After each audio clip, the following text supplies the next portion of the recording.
Bueno, gehienetan ez. Gehienetan esaten duguna da mania bat daukagula eta berez nahasmendu bat daukagu. Gure gizartean ohikoa da esatea daukat mania hau egiteko edo ohitura hau daukat eta egiten duguna benetan da nahasmendu hau elikatu eta ez gara batere kontziente askotan.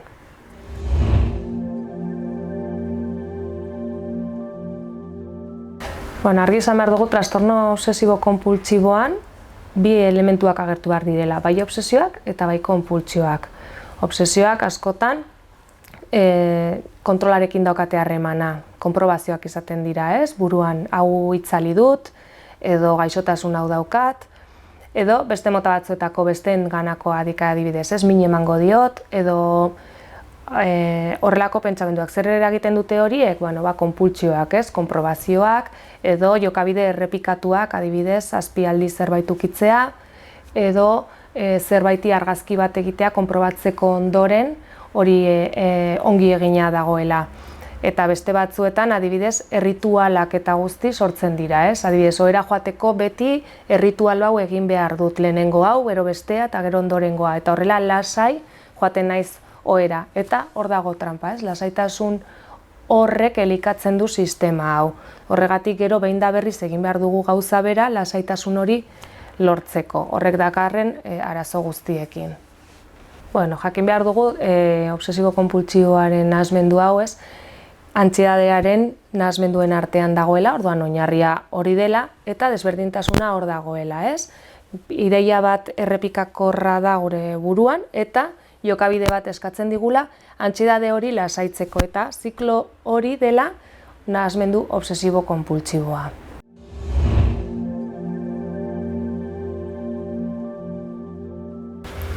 Esan dugun moduan, antsietatea da oinarria, eta batzutan espontaneoki eta konturatu gabe erantzun bat ematen diogu. Eta hor, buklean hasten gara, eta gainera zer ekartzen du honek, gero eta ideia gehiago eukitzea, eta gero eta konpultsio gehiago izatea horren inguruan. Nondik ateratzen da hau?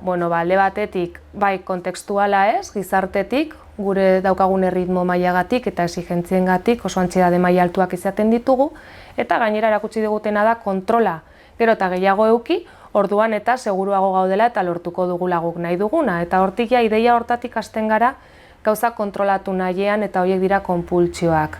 Eta lasaitze horrek egingo duena da hori hor mantentzea. Ikasia izan daiteke ere bai, agian etxean eredu hori daukagu, bai, garbiketarekin, edo eskolan irakasle bat izan dugu eta ere oso obsesiboa eta izan da, edo oso zurruna eta transmititu digu, edo beste nahasmendu batzuekin ere harremantzen da, adibidez traumarekin, edo horrelako joera daukaten nahasmenduekin. Horrek ere antsietatea daukalako oinarrian, bai? Bi parte daukago, ez, kognitiboa eta konduktuala. Kognitiboan ikusi beharko genuke zenbat aldiz daukagun ideia berdina buruan. Eta konduktuala izango litzateke kalean esaten dugun mania hori. Zenbatatan egiten dut gauza bera, zenbat denbora ematen didan horrek.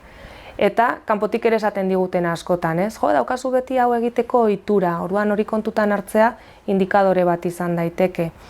Beste bat zurruntasuna da, ez? Gero eta egitura kognitibo edo pentsamendu zurrunago bat eduki, orduan eta errazago izanen da horrelako jokabidea garatzea, hori mantentzeko eta hori lortzeko, ez? Guk daukagun ideia zurrun hori mantentzeko.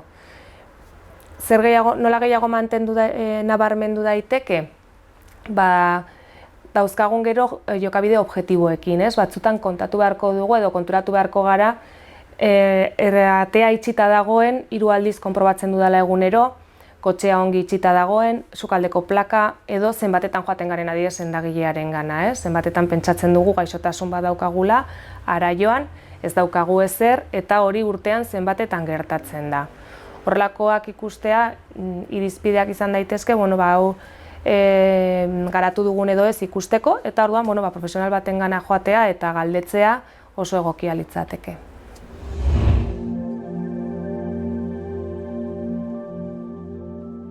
Prebentziorako, lehenengo ikusi behar dugu ikasia den eta gure inguruan eta gertukoak diren pertsonek horrelako nahasmendu bat baldin badute eta kontziente baldin bagara, saiatu beharko ginateke hori ez errepikatzen. Eta ikusten lana besterik ez duela ematen horrelako nahasmendu batek. Eta beste aldetik, nik uste, parte importante bat izango litzatekeela kognitiboa edo pentsamenduarena ez, eta malgutasuna kontutan hartzea. Gero eta malguagoak izan, orduan eta arazoen aurrean, gaitasuna handiagoa izango diogu aurre egiteko, antsidadearen aurrean ere bai, eta horrelako jokabide edo konpultsioak sortzeko arrisku gutxiago izango genuke. Orduan, heziketa emozionala oso importantea da, eta alderdi kognitiboan edo pentsamenduan, malgutasuna geroz eta handiagoa izan, askoz ere hobeto.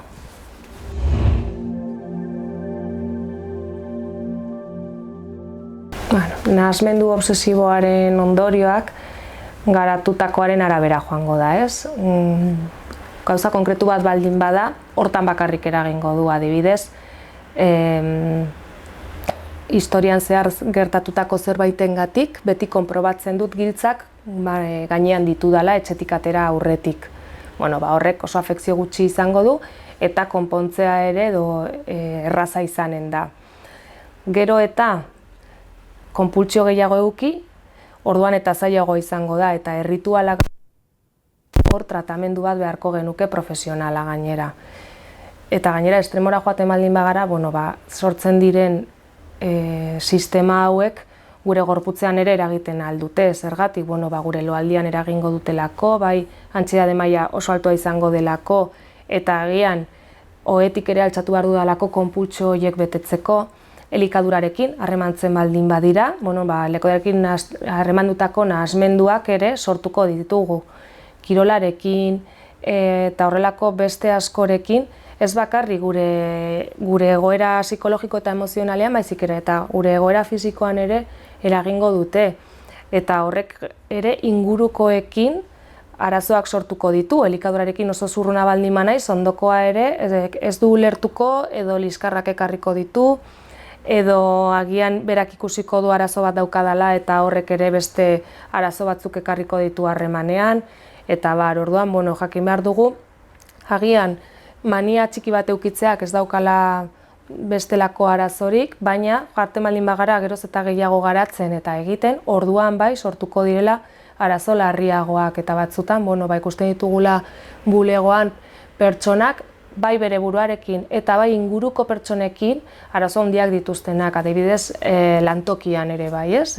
Zurruntasuna handia baldin badaukat eta gauzak egiteko modu bat baldin badaukat, ondokoak horrela egitea oso zaila doa eta liskar asko ekarriko ditu langileriaren artean, adibidez.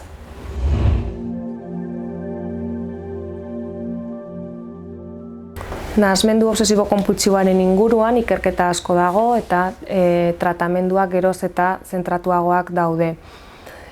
Alde batetik ikerketa gehien egin dena eta efikazagoa dena edo kognitibo-konduktuala izango litzateke, bai pentsamendua eta bai jokabidearekin lan egiten delako. Eta orain beste batzuk garatu dira, adibidez EMDR bezalako garai berrietako terapia mota hauek. Egia da, estadistiken arabera, nahasmendu hau daukaten pertsonen artean, 30% ez duela lortuko garaipenik. Orduan, horregatik egiten ari da horren besteko lana, bai psikologiatik eta bai beste alor batzuetatik, batez ere neurobiologiatik, eta azkenengo garaietan medikamenduak ateratzen, eta badirudi estadistika hau jaisten ari dela. Eta noski, gomendagarriena biak barne egotea da, bai alderdi psikologikotik lan egitea, terapiatik, eta baita terapia psikiatrikotik edo medikamenduengatik, galdu behar dugu beldur hori, hitz horri, ze azkenean hortik etortzen zaigu ere arazoaren konponketa.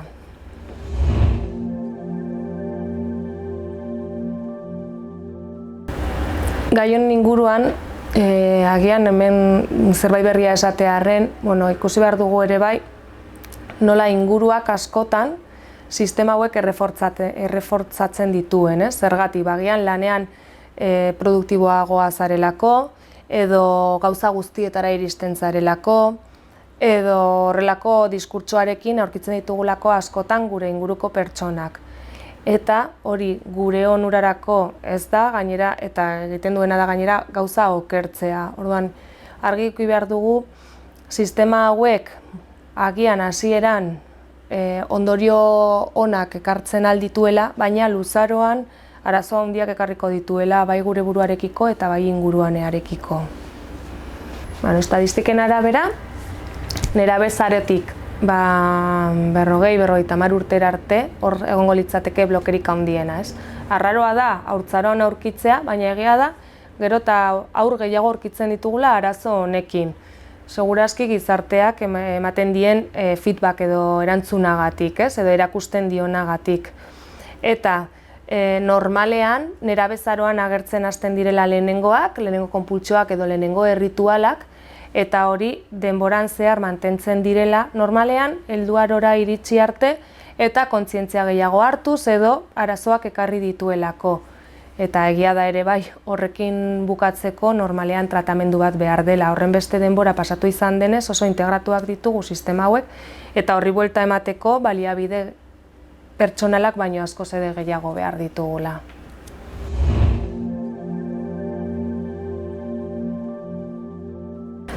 Ikerketa asko egin dira, bai psikologiatik eta baita neurobiologiaren aldetik ere, eta horrek baliabidetu duena da, geroz eta terapia zentratuagoak egitea eta hobeak egitea, batez ere konbinatuta direnean. Ikusi dena da gainera azkenengo medikamendu hauekin terapiarekin konbinatuz oso emaitza positiboak izaten ari direla, eta hori kontutan hartzea oso importantea da tratamendu interdisciplinarrak edo esaten direnak egiteko eta pertsona askoz ere hobeto laguntzeko, hori alde batetik. Gero bestetik, izendapenak ere luzatu egin dira edo, geroz eta izendapen gehiago ditugu obsesibo-konpultsiboaren inguruko nahasmenduekin, elikadurarako edo kirolarekiko edo lanarekiko obsesioak eta bar, horrek ere eragiten duena da terapiak edo tratamenduak zentratzea gaitz edo arazo horren inguruan. Eta azkenik, azkenengo ikerketek, azkenengo 2 urteetan jaso ditugunak ere COVID-aren ostean, esaten digutena da, nahasmendu hau asko igo izan dela, batez ere gaixotasunen inguruan. Eta, kontutan hartu beharrekoa dela, prebentziorako eta egiten diren kanpainak eta lanarekin gizarte orokorrarekin, ez?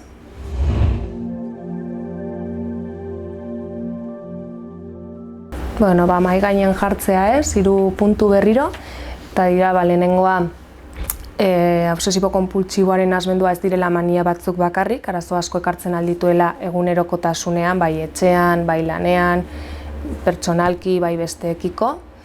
Bigarrena izango litzateke, oso integratuta dagoela pertsonengan eta gizartean horrelako nahasmendua eta horri buelta ematea zaila dela, eta beraz, tratamendua oso importantea dela ikusi delako, baliabide pertsonalak gehienetan ez direla nahikoa honi aurre egiteko eta profesional bat baino gehiagorekin kontatzea askoz ere hobe dela nahasmendua gainditzeko.